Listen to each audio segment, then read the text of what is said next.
Já está ao vivo ou fica ao vivo quando começa a subir? Agora começou, então, gente. Tá.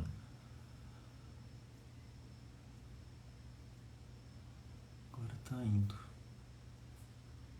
O Nox. Oi, Nox, tudo bem?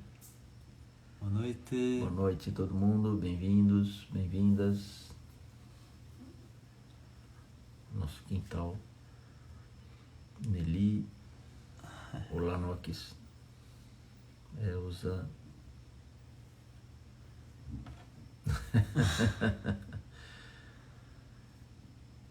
Pra vida, olha que bonito. Tudo bem, eu vou entrando. Sejam bem-vindos. Falta um minutinho, daqui a pouco entra a Monja e nós começamos a nossa live. Uma alegria estar aqui com vocês. Olá, Monja. Ó, entrou aqui. Põe aqui ver solicitação. Ver solicitação. Legal. Transmitir ao vivo com o Monja.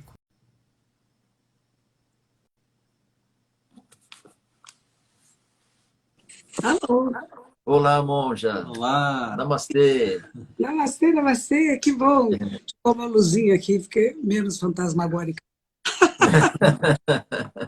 Muito obrigado, Monja, por aceitar fazer essa live com a gente. Com certeza, que alegria. Então vamos ter yoga terapia? É isto? Vamos ter um simpósio de yoga terapia na semana que vem. Sim. E estamos querendo, através dessa live, fazer uma propaganda explícita sobre o nosso evento aqui. Convidar mais pessoas que saibam, né? Porque às vezes as pessoas não sabem o que está acontecendo, né? E a gente às vezes não sabe o que é, pensa que é só para alguém que trabalha com terapia, enfim. Vamos falar um pouquinho. Praticante de yoga, professor de yoga, né? E não é não, né? Pois é. É para Pois nós. é. Muito obrigado, Monja, por aceitar. Estou com a ajuda do Marquinho aqui, ó. Hoje eu tenho uma ajuda técnica. Eu tenho ouvido falar muito do Marquinho, que o Marquinho está dando bastante meditação, que as aulas são excelentes. Eu falei, que bom, hein? Pois é, Monja. Antigamente ele era o meu filho, agora eu sou conhecido como o pai do Marquinhos. O pai do Marquinho. Ele é o pai do Marquinhos, mudou. Ainda não. Ainda está longe disso. Ainda não. Monja, muito obrigado por aceitar. Uma alegria estar aqui. A expectativa dele é essa, você viu, né? Ainda não. Eu ouvi e mudei de assunto rápido. Mas me diga, como que vai ser o nosso encontro de yoga terapia? Eu sei que a professora Lia também vai estar presente, né? A professora Lia vai estar presente, a terceira versão desse encontro, a terceira vez, o primeiro foi presencial, a senhora esteve lá conosco, foi uma alegria enorme e foi um sucesso. E nós decidimos fazer esse encontro anualmente porque assunto não falta. O yoga terapia é uma coisa que tem ajudado muita gente, o yoga tem ajudado e a gente precisa de evidências e de pesquisas científicas e mostrar para as pessoas como isso acontece. E aí, desta vez, nós estamos trazendo um outro grupo de pesquisadores, também internacionais, que não estiveram nem no primeiro nem no segundo. Mas, para nossa alegria, convidamos a senhora, a professora Lia, que já estiveram conosco nos outros eventos. Desta vez, chamamos também o Swami Anubhavananda, que a senhora conhece, aquele Swami indiano, barbudão, engraçado, aquele Swami que quer ir para o Japão e encontrar com a senhora lá. Ele usa sandálias de madeira, por isso que ele gostou quando eu cheguei com as minhas sandálias de madeira japonesas, ele teve imediata identificação. Ficamos amigos. Ele tem muita admiração pela senhora. E eu por ele. Eu gostei muito quando falaram para ele assim, agora é sessão de perguntas e respostas. Ele disse, então não está certo, porque eu não tenho respostas. Bonito? Olha que legal. Ele é danado. Ele é como a senhora, Monja. Uma pessoa que... Não esqueci dessa frase dele, foi importante, né? Que as pessoas, professores, vão ter respostas para tudo. E não, nós estamos pesquisadores também, né?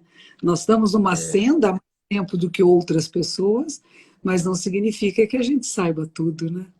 Está sempre num processo contínuo de descobertas, de aprimoramento, de melhora. É isso mesmo. Eu preparei umas perguntas para a senhora e uma delas exatamente nessa direção. Porque um dos objetivos do simpósio, e esse ano a gente está enfocando a questão das ciências contemplativas.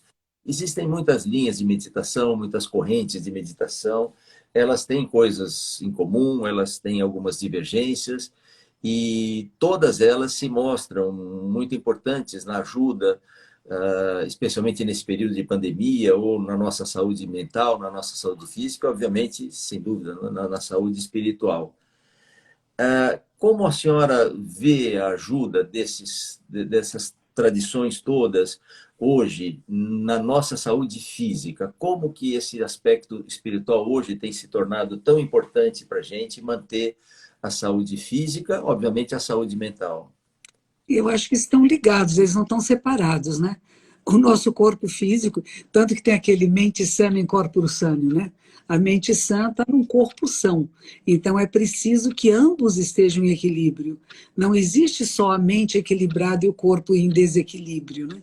E uma coisa interessante que se tem percebido recentemente é que conforme o nosso estado de equilíbrio mental, emocional, espiritual, que a gente pode chamar também, nós vamos ter uma capacidade de responder melhor a questões de saúde física.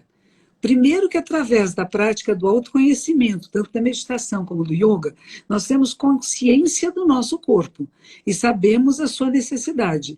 E podemos cuidar, podemos ou não, aí vai ser uma escolha nossa. Então, se a pessoa está desequilibrada emocionalmente e ela percebe que o corpo dela não está funcionando muito bem, ela pode não fazer nada. Agora, aquele que está em estado de equilíbrio vai perceber, nossa, eu não posso comer isso, eu não posso fazer esse exercício, né? Isso eu posso fazer, e vai criar um estado de saúde física mais completo. E lembrando que a ideia da saúde da ONU, né, das Nações Unidas, é saúde física, mental e social. Estamos nos relacionando bem, e o que aconteceu durante essa pandemia, que tem acontecido, muitas reclamações, é de brigas em casa. Pessoas brigando em casa é uma coisa, com quem você convive. Outros nas redes sociais. Ontem mesmo, uma das pessoas lá da revista Cláudia me procurou, ela me disse o seguinte: nós fizemos uma matéria muito bonita sobre mulheres que são moradoras de rua. Hoje em dia, a grande maioria são mulheres, no passado eram homens. Mulheres. E ela diz, é tão comovente, né?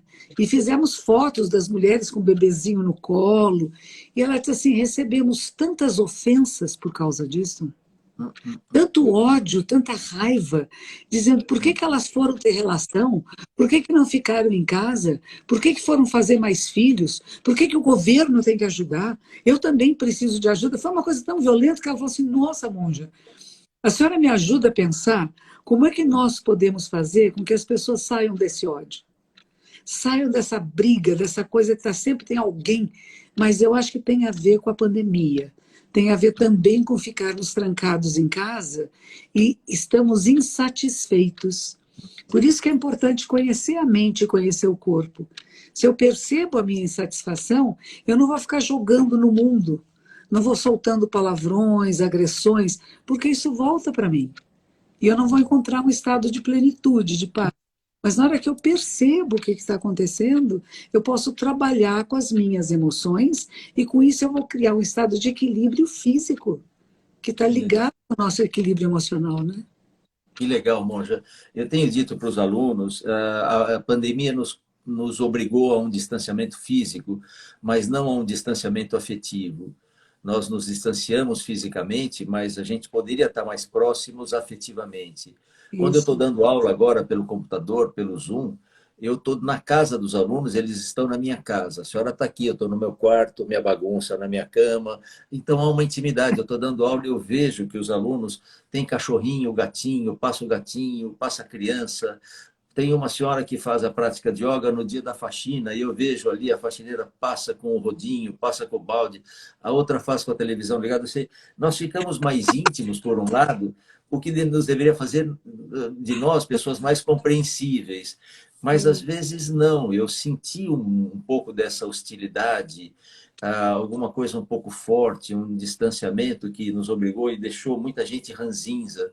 Mesmo no grupo do yoga, e aí fica aquela coisa muito polemizada, você é desse, você é daquele, eu não aceito alunos desse. Eu não... E há um texto de Hatha Yoga que diz, o yoga é para todo mundo, O yoga é para o idoso, é para o jovem, é para o homem, é para a mulher, é para o saudável, é para o não saudável. Se fosse nos dias de hoje, talvez dissesse é para o corintiano, para o palmeirense, para todo mundo, não é? Enfim, eu senti um pouco isso. Mas eu queria fazer uma pergunta para a senhora. Ok? Eu sou testemunha de tanto carinho, de tanta coisa boa que a senhora transmite. Eu mesmo sou um ouvinte e leio todos os seus livros e assisto muito suas palestras e eu gosto muito de colocar no YouTube. À noite eu gosto de ouvir sempre uma palavrinha sua. Suas palavras são sempre palavras otimistas, sempre motivadoras. Eu me lembro uma vez, a senhora foi fazer uma palestra lá na USP, para um grupo de terceira idade e o tema era morte. Eu falei, vai ser um caos, vão sair todos deprimidos, chorando. Foi o contrário, saiu todo mundo feliz, todo mundo com muita alegria. Monja, da onde vem isso, tanta inspiração que a senhora transmite? Da onde vem isso? É interessante, uma vez eu perguntei para o meu professor no Japão, né? Como é que o senhor faz que só da gente pensar que o senhor vai chegar aqui já fica todo mundo feliz? E ele disse assim, é o seu coração. E na época eu não entendi direito, né? Mas é a nossa capacidade de gostar das pessoas. E de gostar da vida, e gostar de si mesmo. Tem pessoas que têm raiva. Hoje eu estava falando com uma aluna minha, ela disse assim, ai, como é que eu lido com a raiva? Eu falei, você está com raiva do quê? De mim, porque eu fiquei com dor de cabeça. Eu falei, você está com raiva porque você tem dor de cabeça? Agora, por que eu tenho dor de cabeça? Ah, porque eu dormi demais. Eu costumo acordar às 5h30, acordei às 7h30 hoje. Fiquei com muita calma, minha filha, não é assim. Não é por aí. Percebe que a dor de cabeça tem a ver com o estado seu de culpa. Você se sente culpado porque acordou 2 horas mais tarde, mas talvez você precisasse. Comece a respeitar seu corpo, comece a compreender seu corpo e sua necessidade. Então, a questão da gente poder acolher as pessoas. Não ficar julgando, condenando. A você não presta, você. Que nem fosse dizer, né? A você eu dou aula, para você eu não dou. Com você não falo, não existe isso, né? Quem chega é bem-vindo. E o problema que tem, a gente vai tentar juntos, não é eu sozinha. Vamos juntos analisar e ver o que está acontecendo. Por que será que isso aconteceu? E eu perguntei para ela, afinal, o que você fez ontem? Ah, é que eu vou tirar férias? E ontem eu queria terminar tudo. Eu falei, tá vendo? Não queira terminar tudo. Você ainda vai ter volta das férias, né? Faça mesmo bem feito, que às vezes a nossa ansiedade, a aflição nos faz mal. Agora é interessante isso que a gente fala de vida-morte, e é um livro que eu escrevi que chama Vida-Morte, não é a morte não se opõe à vida, é necessária, senão a população mundial não vai caber mais no planeta, né? Imaginou se ninguém morresse? Ia ser medonho. Sabe que vamos morrer um dia. E eu acho que isso nos dá até uma perspectiva de um apreciar mais o momento. Porque está passando. Na hora que a gente fala passou, não, está passando a cada instante, a cada segundo. Por que eu não aprecio? Por que eu estou esperando alguma coisa no futuro? Não. Começamos a fazer agora e apreciar agora os amigos, né? Poder falar como a gente está se encontrando aqui, que gostoso, né? Que coisa boa. A gente Para mim poder é uma alegria, Mônica. Para mim, tá? Nossa, quando você me telefonou e perguntou se eu faria lá, eu falei, estou pronta, qualquer dia, cara, dá um jeito. Uma das coisas que eu sinto falta da pandemia é o contato com a senhora. Pelo menos umas 2 vezes por ano a gente se via, e nos nossos eventos do Yoga Zen Budismo a gente se via por 4, 5 dias, o dia inteiro, era uma grande alegria. Mas isto vai voltar, seguramente vai voltar. Monja, o que significa a fé para um budista? A fé. Eu vejo que a senhora tem muita fé, a senhora tem muita convicção, não é? A senhora tem muita confiança. Como é isto para um budista? Eu acho que muitas das pessoas falam de ter fé em Deus, fé em Jesus, em Maria, fé no Alcorão, fé no Talmud, mas eu acho que dentro de nós budismos, nós falamos, temos fé em Buda, mas Buda não significa apenas o personagem lá do passado, é a capacidade da mente humana de despertar, de ver a realidade como ela é. Eu acredito na tradição. E aí, de novo, nós somos pessoas que seguimos uma tradição. Nós não estamos inventando, né? O professor Marcos não inventou o yoga. Segue uma tradição dentro do yoga, uma delas. Eu sigo uma tradição dentro do budismo, que tem várias vertentes, eu sigo uma delas. Por quê? Porque eu experimentei e vi que funciona. Então, a minha convicção e a minha fé é de alguma coisa que eu li, ouvi, aprendi, pus em prática e falou, funciona, é bom. Então, eu posso passar adiante. Porque se eu tivesse apenas lido e não tivesse experimentado, não seria verdadeira a minha fé, a minha confiança nos ensinamentos. Então, eu sigo os ensinamentos de uma ordem religiosa, que foi fundada na Índia também, aí tem o nosso ponto de conexão, né? Na Índia, 1.600 anos atrás, e que continua viva até hoje. E a gente sabe que funciona. É interessante, uma vez uma jovem praticava comigo, nós fomos fazer um encontro que até a Elisa Cosassa, que nos proporcionou de fazer ressonância magnética antes e depois de um retiro de 5 dias de silêncio, e essa moça disse assim, nossa, monja, eu sempre achei que era balela aquilo que a senhora falava, que a gente tinha uma experiência no silêncio. Eu falei assim, o que aconteceu? Eu falei, é só deixar acontecer. Se você correr atrás da iluminação, do despertar, da perfeição, ela foge de você. Mas quando você se entrega, deixa acontecer, ela chega até você. E ela teve essa experiência, achei muito bonito, né? Porque ela foi muito legal. Dizer, eu não acreditava, monja, a senhora falava já que era mentira. E de repente, é isso aí. Monja, a senhora me deixou intrigado por uma questão. A meditação para o budista é muito importante, não sei se é tudo. Os preceitos, a forma como a gente vive, tudo aquilo que a senhora fala da ética é muito importante. Eles são equilibrados? Ou seja, os preceitos, a ética é tão importante quanto a prática meditativa? A meditação é mais importante porque em algum momento ela nos faz nos tornarmos mais éticos, ou a ética é mais importante, ou é tudo a mesma coisa? Estão entrelaçados. Não é exatamente a mesma coisa, mas estão entrelaçados. Havia um professor que ele dizia assim, é Kai Joe. Kai quer dizer preceitos, vida ética, Jo é meditação e é sabedoria. E essa trindade é que tem que se manifestar. Não adianta eu querer manter os preceitos muito ao pé da letra, porque eu posso até estar quebrando o preceito. Às vezes a pessoa fala assim, não, eu faço tudo tão direitinho e fica bitolado. E não vê qual é a necessidade verdadeira daquele instante, daquele momento, o que é mais adequado. Mesma coisa, a meditação não é ficar contando quantas horas por dia eu medito e se eu medito mais do que meu vizinho. Olha que eu medito melhor. E tinha meditação com quem está do lado. Isso não é meditação, né? Então, a meditação inclui o que havia um outro professor também, eu achava interessante, ele diz assim, tem que morrer na almofada de meditação. Morrer para as ideias, para os conceitos que nós temos sobre o que é meditação. Tem que meditar. E para isso você tem que se entregar ao processo. Silencia, tem que ter uma postura correta, uma respiração correta, e você vai percebendo o movimento da mente sem apego e sem aversão.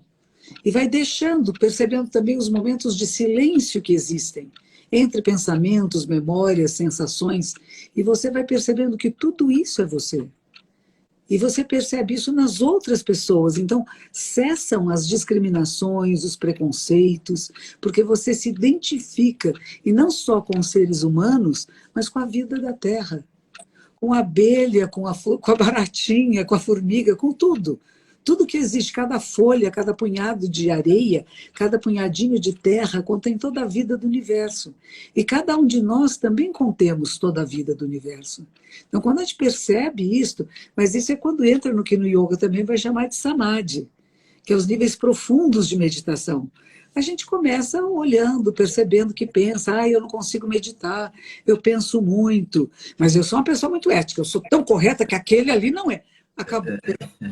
Na hora que começou a julgar o outro, né, condenar o outro, você saiu dos princípios, né, dos preceitos.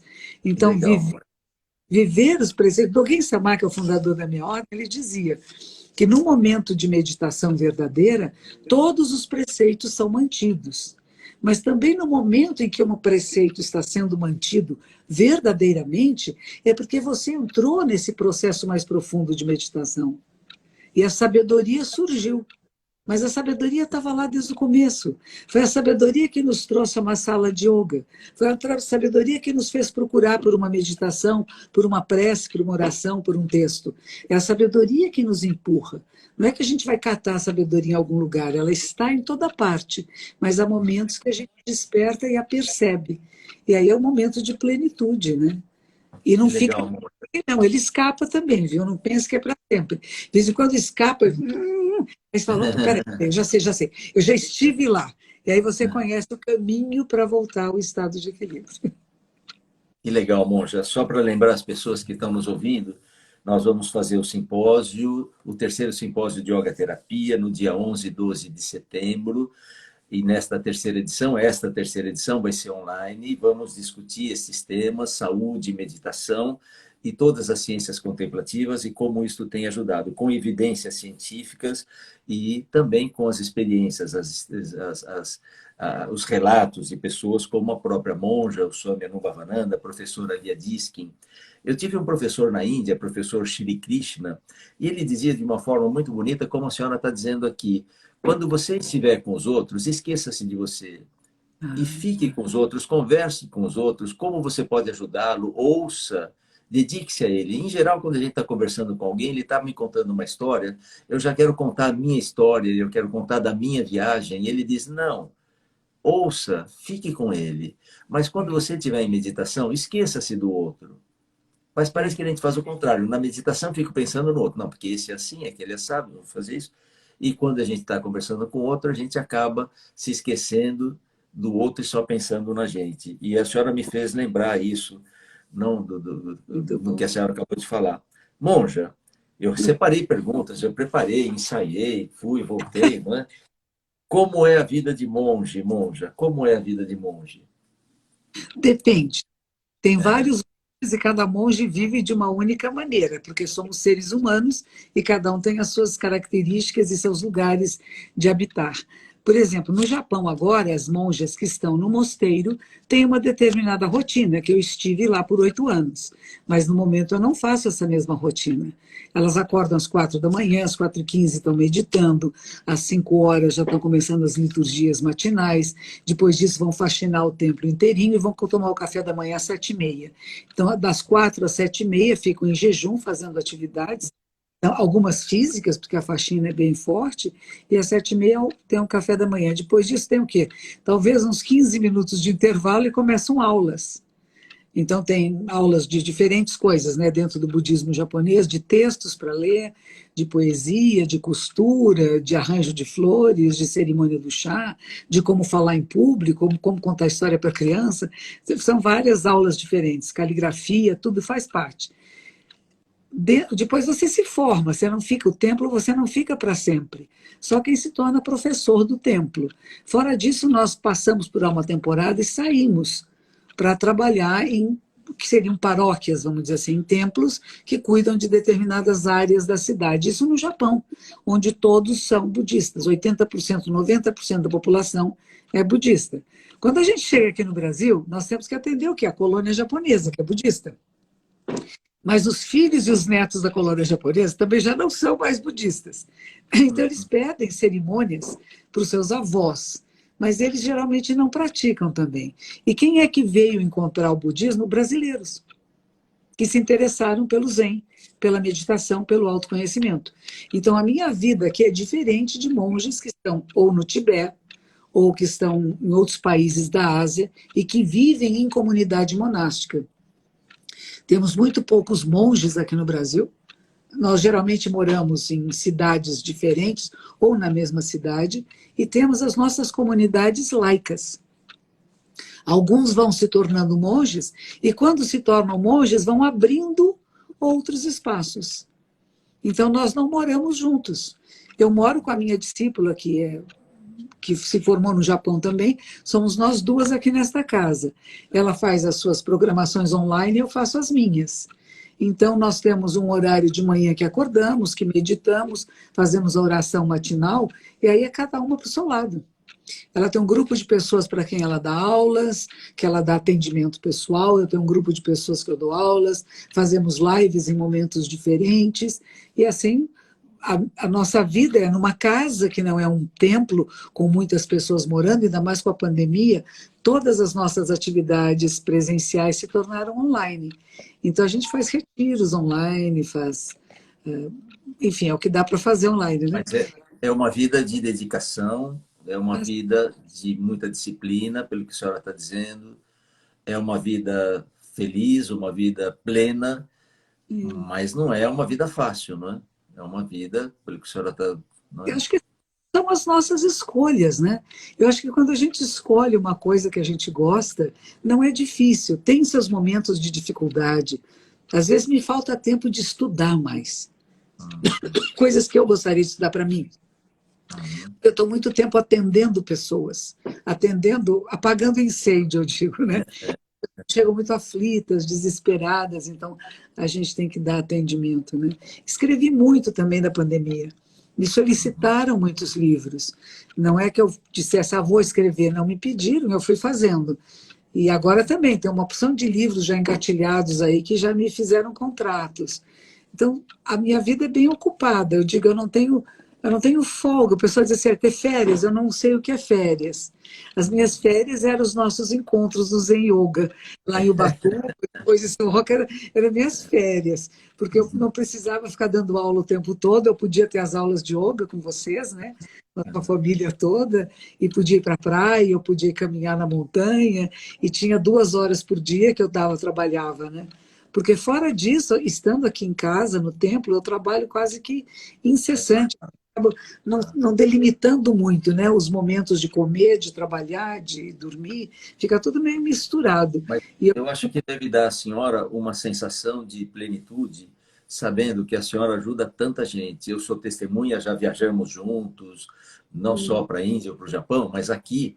E quantas pessoas param a senhora no aeroporto, quantos alunos meus dizem a monja me ajuda muito, eu estava prestes a me suicidar, eu estava sem saber que rumo tomar da minha vida, e com uma palavra, com esse poder que a senhora tem, não sei, a senhora transforma as pessoas.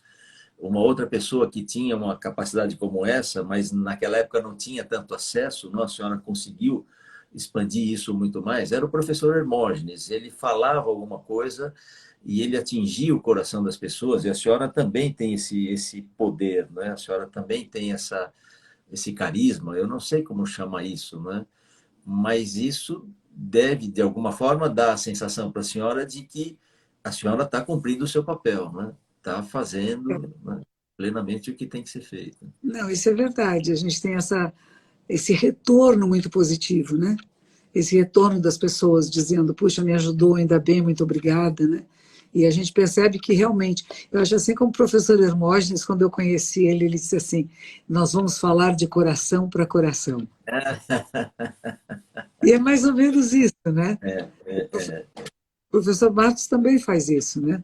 As pessoas se sentem à vontade na sua presença, não é isso? Porque você não fica dizendo, eu sou um professor de yoga, né? Eu não estou em cima de mim, né? É simples, se veste com roupa simples, fala de coração para coração com as pessoas, reconhece no outro um aspecto que existe em nós. Eu acho que é isso que as pessoas gostam. A gente não impõe uma imagem, né? Um arquétipo nos outros, né? Que às vezes tem essa fantasia, né? A monge tem que ser assim, professor de yoga tem que ser assim. Não, é um homem casado, com filhos, vovô, feliz da vida. Feliz da vida, né? Obrigado, Monja. Monja, só para avisar de novo o público que nós estamos, então, organizando o nosso simpósio. As inscrições para o simpósio, vocês podem achar pelo link do meu Instagram, no meu perfil. Meu nome, marcosrojo.com, no Instagram, não é ponto .com, né? É Marcos Yoga. Marcos Rojo Yoga, isso mesmo. Aí, Deixa eu obrigado, Monja. Marcos Rojo, R-O-J-O, em seguida, tudo juntinho, sem pontinho, tá bom? Lá vocês Isso. podem se inscrever. Obrigado, Monja. Mas eu queria fazer mais uma pergunta, Monja. Okay? E a senhora tocou bem no assunto. Por que as pessoas, às vezes, se esquecem que o monge é um ser humano? Eu estou me referindo mais ao que eu observo no meu pequeno mundo, muito mais modesto que o da senhora, aonde, às vezes, um aluno acha que um professor de yoga não tem dor nas costas, o professor de yoga... Eu, às vezes, tenho até vontade de dizer assim para eles, eu contar, gente, essa noite eu perdi o sono. Professor de yoga perde sono, professor de yoga fica gripado, fica mal-humorado, erra, não, às vezes xinga no trânsito sem querer. Então, por que os alunos esquecem que um monge é um ser humano? Pois é, porque a gente tem figuras arquétipas, né? A gente representa alguma coisa que é um ideal que eles gostariam de acessar e não conseguem. Então, nós temos que ser aquele ideal, aquela perfeição, aquele ser que está sempre feliz, está sempre... É que nem aquele tibetano que está sempre feliz, está sempre feliz. Não, a vida não é só felicidade, né? Existe um estado de contentamento na existência e que até na dor, no sofrimento, e quando a gente chora ou fica triste, ele continua lá. Ele não desaparece, é uma coisa diferente. Então, não é que a gente é perfeito, que nunca fica bravo com ninguém. As minhas alunas brincam comigo. E outro dia, quando começou a pandemia, que o pessoal estava muito na rua, e eu fiz umas lives no Facebook, Instagram, dando bronca nas pessoas. Eles diziam assim, a Monja ficou pistola. E eu nem conhecia essa expressão, né? Ficar pistola é ficar brava, né? De vez em quando eu fico pistola, assim. A gente fica bravo às vezes quando você percebe que as pessoas estão se desviando de alguma coisa que é benéfica para o maior número de pessoas. Quando a gente fala do ideal do Bodhisattva, que é o ser iluminado, o ser que despertou, é de como fazer com que todos despertem. Mesmo que você não desperte. Mesmo que você seja o último a atravessar a ponte que leva para o lado do nirvana, do samadhi, do bem-estar, mesmo que você seja o último, você vai fazendo, vai que é por aí, vai. E eles ficam achando que por isso a gente não tem problemas, dificuldades, e temos.